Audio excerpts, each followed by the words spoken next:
Assalamualaikum warahmatullahi wabarakatuh.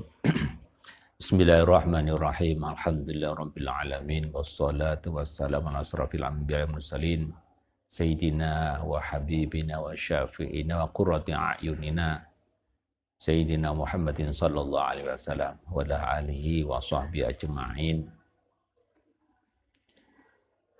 Para pemirsa yang dimuliakan Allah, tidak terasa kita masuk pada bulan Ramadan, di mana inti pokok di dalam melaksanakan bulan Ramadan adalah bagaimana kita bisa melaksanakan ibadah tersebut dengan sebaik-baiknya. Sebagai pangkal daripada pokok dasar daripada ibadah di dalam bulan Ramadan itu adalah bagaimana iman kita ini bertambah kuat atau tidak. Maka Al-Imam Al-Ghazali pernah menunjukkan bahwa dalam kitab Ihya Ulumuddin di situ menunjukkan bahwa keimanan itu sangat mudah goyah ya, pada awal mula pertumbuhannya. Maka di situ dalam Al-Quran kesetiadaan iman disebut juga dengan ketersesatan atau istilahnya dhalal. Ya. Dan pada dasarnya tidak ada manusia yang disesatkan Allah, itu tidak ada, kecuali orang-orang yang fasik.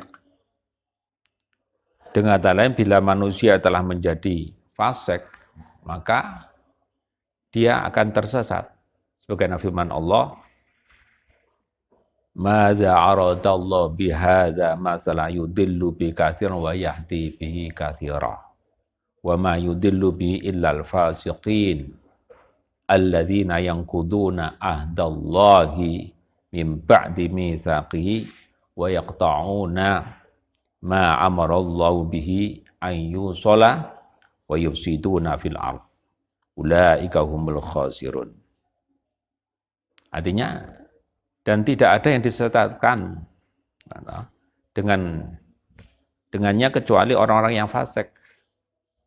Itu siapa orang fasik? Itu orang-orang yang melanggar perjanjian Allah. Sesudah perjanjian itu teguh, memutuskan apa yang diperintahkan Allah kepada mereka dan menghubungkannya, ya, dan membuat kerusakan di muka bumi. Mereka itulah orang yang merugi, kata Allah. Ya. Ini terada dalam surat Al-Baqarah ayat 26 sampai 27. Maka disitulah Al-Imam Ibnu Jarir At-Tabari menyatakan bahwa ayat tersebut menunjukkan bahwa tidak ada yang disesatkan kecuali orang-orang yang meninggalkan ketaatan kepada Allah. Kedua, tidak ada yang mau menurut perintah maupun larangannya dan melanggar perjanjian telah ditetapkan oleh Allah buatnya, ya, atau buat mereka.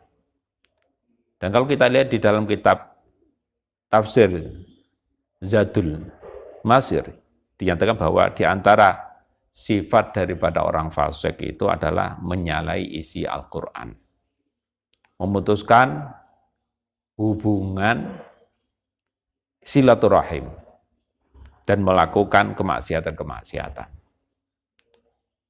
Di sini jelas bahwa kefasikan adalah kondisi ketika manusia melantarkan imannya, memperturutkan hawa nafsu, dan tidak memperdulikan hukum-hukum Allah. Ketika itulah iman itu akan dikatakan menjadi rapuh. Ya. Lalu setan merampasnya di situ. Maka dalam kitab Al-Fiqhul Akbar karangan Ibnu Abu Hanifah, beliau berkata, tidak boleh kita katakan bahwa setan merampas iman dari hati seseorang hamba, ya, yang mukmin secara paksa dan sewenang-wenang. Namun kita katakan bahwa seorang hamba itu yang meninggalkan imannya, sehingga pada saat itulah setan merampasnya.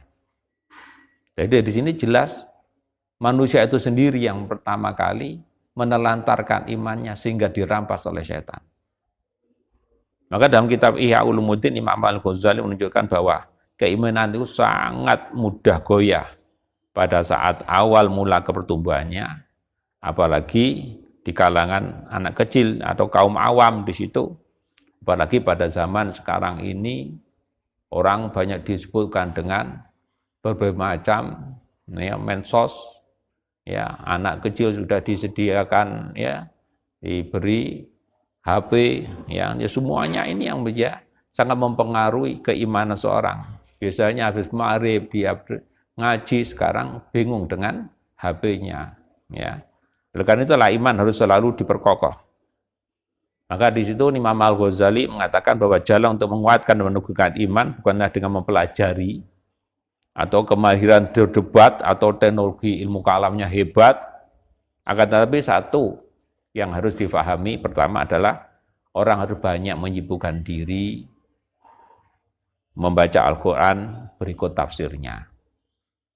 Jadi ini bagi kalangan harus ada petunjuk seorang guru di situ supaya cara menafsirkan Al-Quran itu benar.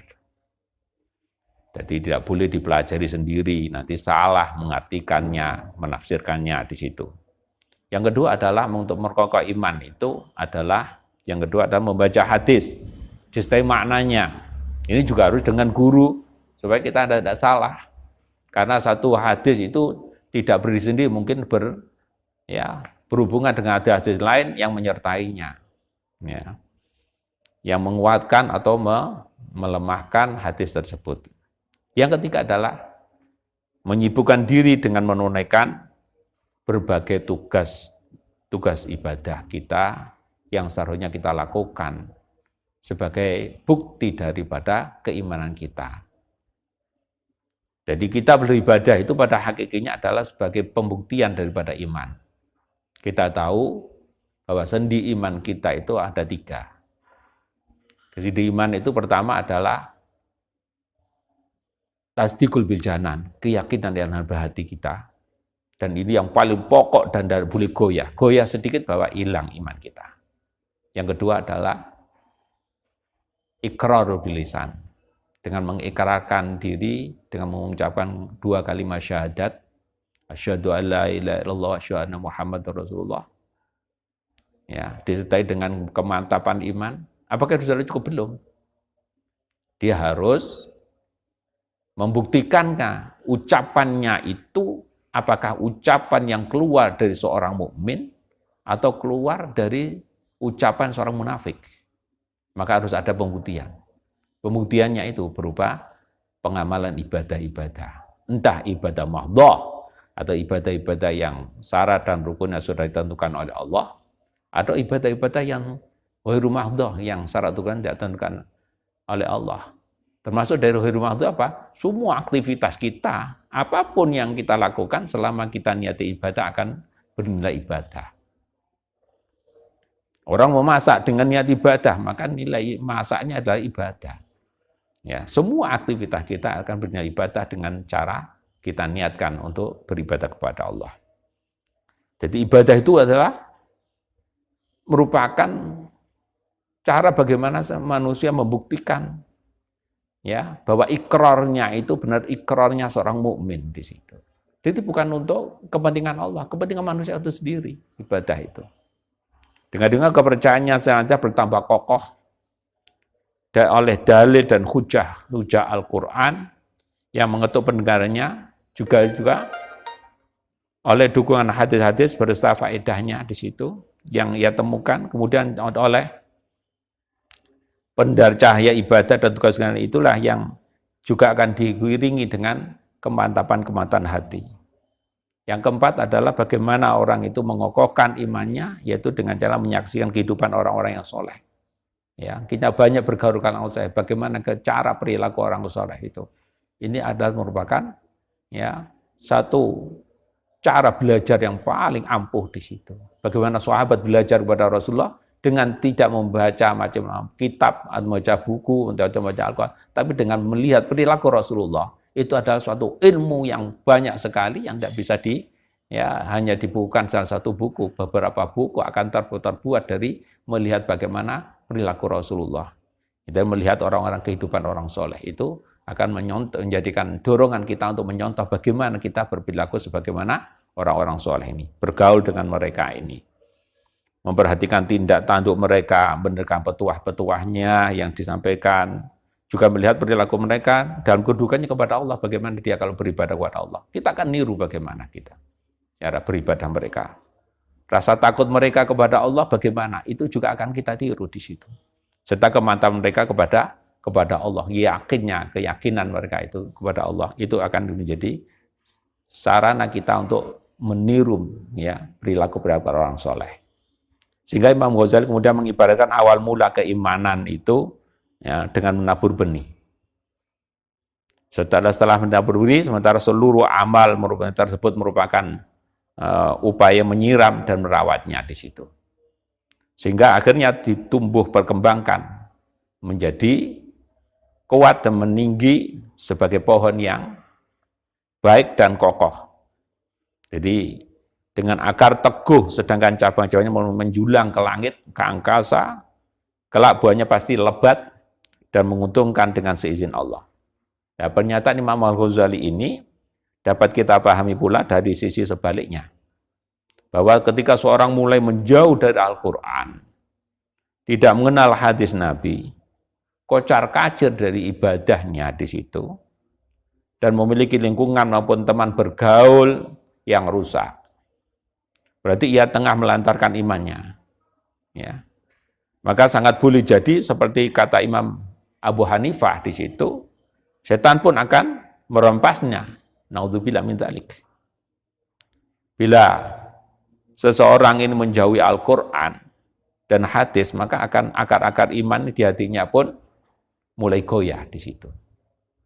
Maka Rasulullah bersabda, ya dalam suatu hadis yang diriwayatkan Imam Hakim atau Ibnu Abbas, ya dan hadis sahih, yang artinya kurang lebih demikian.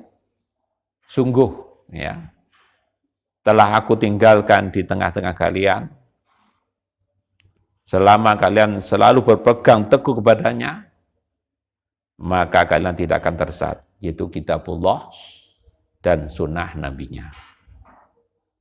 Bila tugas-tugas ibadah berantakan dan ia lalaikan, maka Allah pun akan mengacaukan orang tersebut, hatinya dilalaikan oleh Allah, dikacaukan oleh Allah, dan kehidupannya juga akan kacau di situ, hingga terasa sempit dan menggelisahkan, dirinya terlalu gelisah, bingung di situ.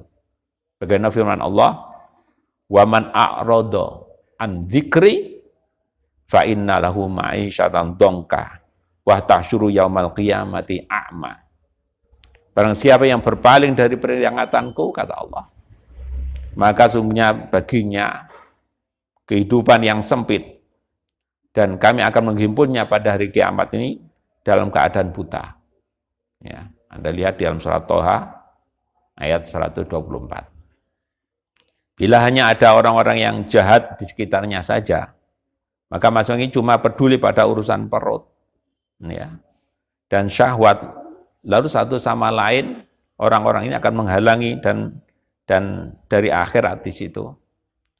Dikisahkan oleh Al-Hafidz Ibnu Abi Ad-Dunya dalam kitab Al-Khiwan bahwa Imam Atha Al-Khurasyaini di situ pernah bertanya kepada Muhammad bin Wasi.